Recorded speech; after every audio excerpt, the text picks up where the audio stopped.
Hey watch peeps, this is Hector with Winding Crowns, and today we have a full review of the Heimdallr Sharkey or Heimdallr SKX. It's an SKX homage watch. It's got a white dial with a ceramic bezel insert, and it's pretty bright. It's a nice bright dial, the indices and bright pip on the bezel insert. Most people call it a Sharkey, but it's very close to an SKX watch basically, but it's by Heimdallr and it's got a really good build quality. I really think it's a nice looking watch, but and it's for the fraction of the cost of what an SKX costs now.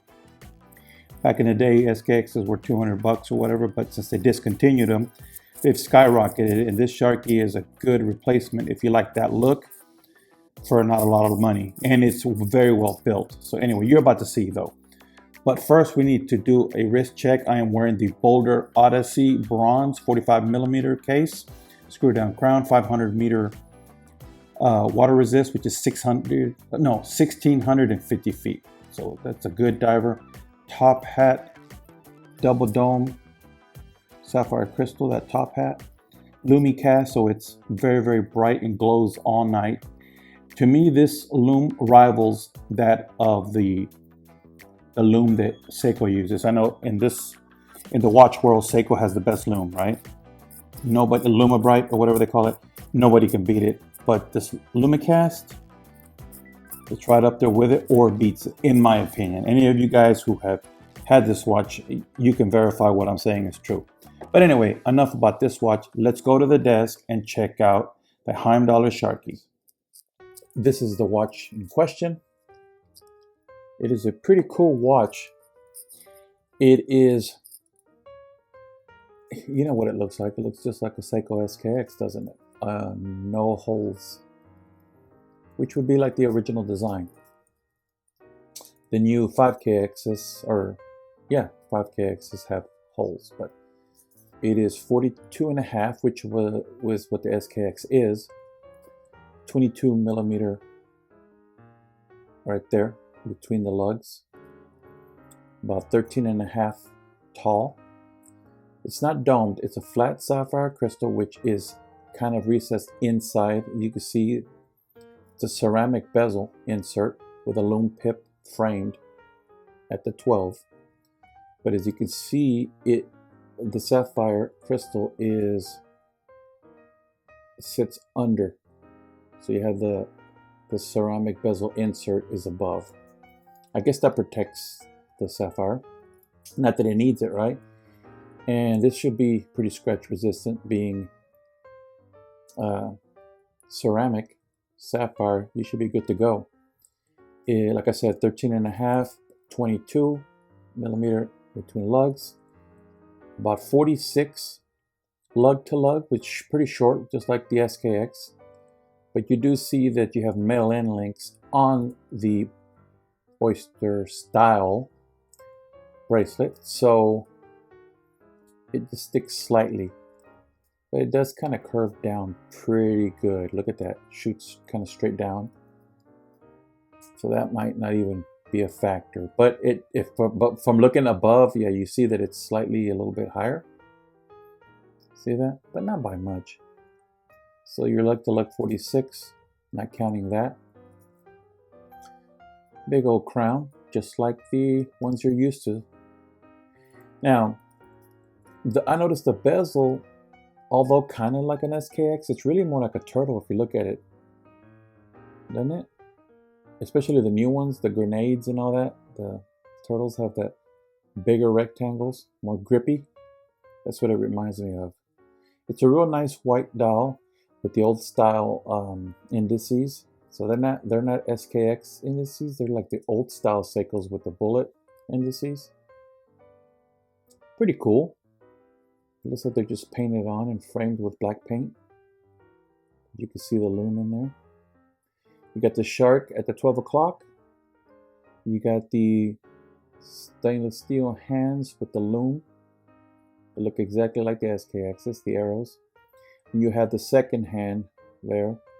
It's white tipped, and the black tip on the tail end is black with the white, with the lume. It does have a day and the date, so it's running an NH36. It is automatic, of course, with the NH36, and it is a diver of 200-meter water resistant, making it 660 feet. Pretty nice. I think it's a good looking watch. It has the brushed top of the lugs and the chamfered edges on the sides and the high polished sides. Fully milled links, solid end links. You got your typical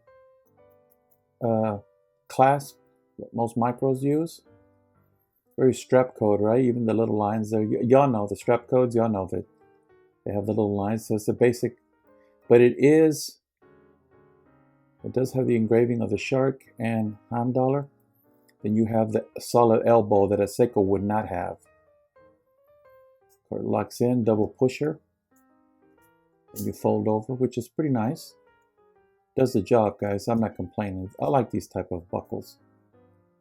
And then you have in there, let's see if we can get in there good. Try to just get the light perfect there. Water resist, 200 meter, sapphire crystal, automatic movement, all stainless steel. Heimdallr, and you have the shark. See if you can see it there. There you go. See that? Pretty nice back. It does kind of stick out, but then again, so does the Seiko. It's just done differently. The Seiko's more high polished with the wave in the middle.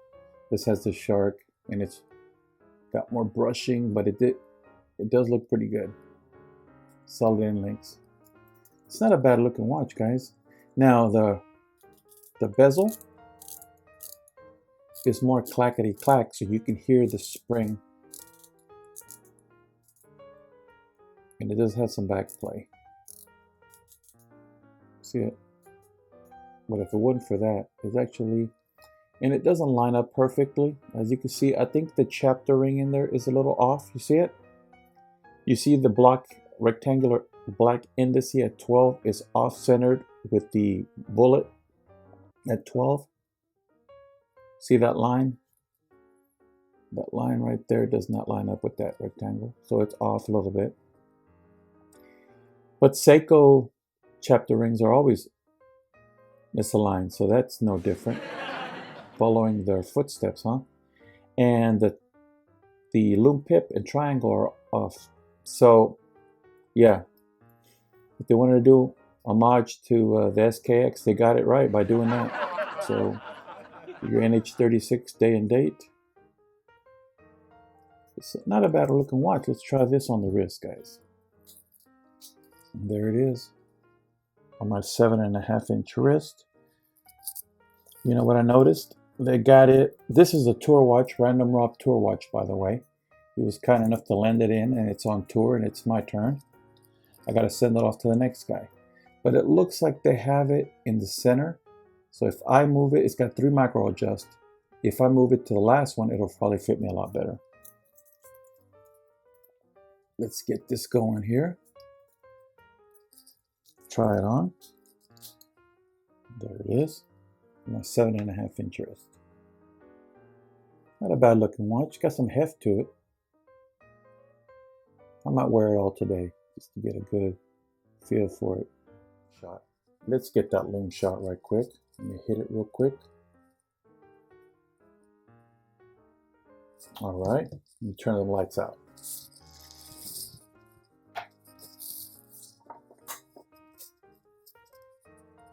There it is, guys.